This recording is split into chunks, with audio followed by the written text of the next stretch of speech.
Is it a gimmick, or the future? Lenovo unveiled a transparent laptop. First, it was a see-through TV. Now it's a crystal clear laptop.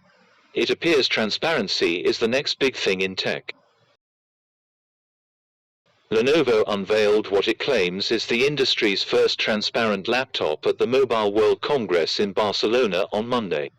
Nicknamed Project Crystal, the new ThinkBook features a 17.3-inch micro-LED display that is both borderless and see-through. The digital keyboard is also transparent.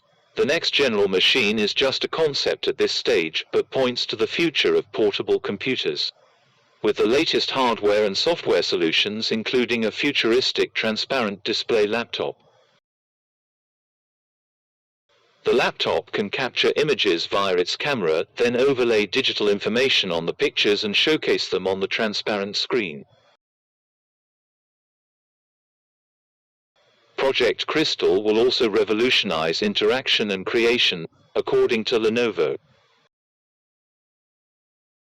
Users can easily switch between the touchscreen keyboard and drawing board with a supported pen, meaning you can go from typing to sketching in a snap.